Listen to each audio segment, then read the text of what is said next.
Ça prouve que Emeril continue à vivre. Ça prouve qu'on est toujours là pour sauver nos emplois, pour sauver notre usine. Même si les Finlandais ont tout fait pour l'écrouler, pour autant on est encore présent aujourd'hui et encore présent avec le soutien des élus locaux, des politiques autour de nous. Alors, c'est pour ça que je tenais déjà à mettre au début de ce discours les remerciements. Alors, on rappelle un petit historique. Au mois de février, on a eu la visite des différents candidats aux élections présidentielles. On a eu la visite de notre président de la République, François Hollande, avec Laurent Fabius, François Lompe.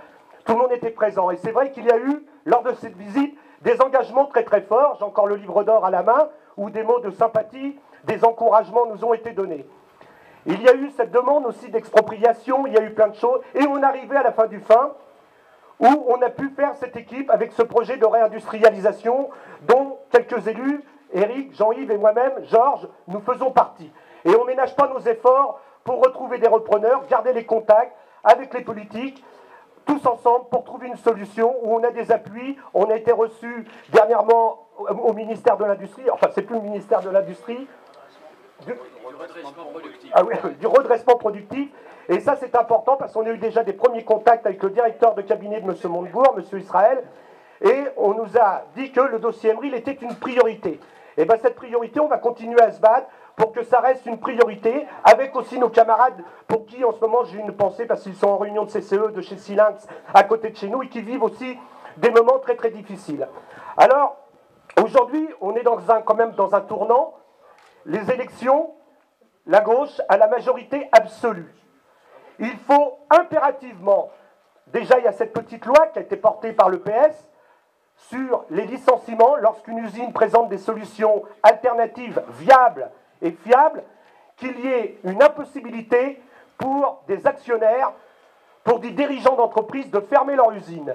Eh bien, il faut continuer, sachant que quand même, depuis plus de 4 ans, nos gilets, pour nos manifestations, nos différents mouvements, interdisons les licenciements chez Emeril comme ailleurs. Depuis plus de 4 ans, eh bien, il est impératif qu'aujourd'hui, une pression maximum soit mise pour qu'on puisse dire qu'il n'y a plus autour de nous, dans cet horizon cauchemardesque, ces fermetures de sites, et comme je le disais, pour Silinx aujourd'hui, qui risque aussi la fermeture. Alors on va continuer, je passerai après la parole à Eric, sur toute la partie technique sur les différents repreneurs.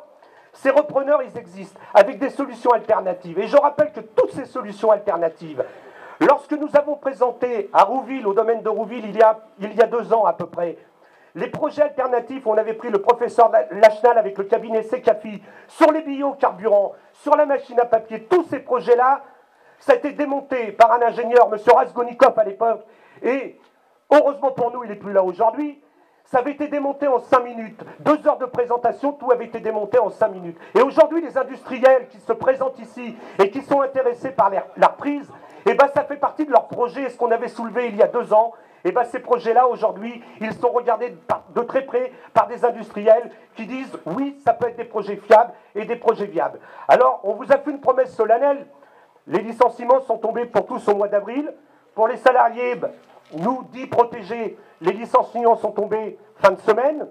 Nous sommes également en période de préavis. Et bien, on compte bien tous être repris un jour dans cette usine pour se battre.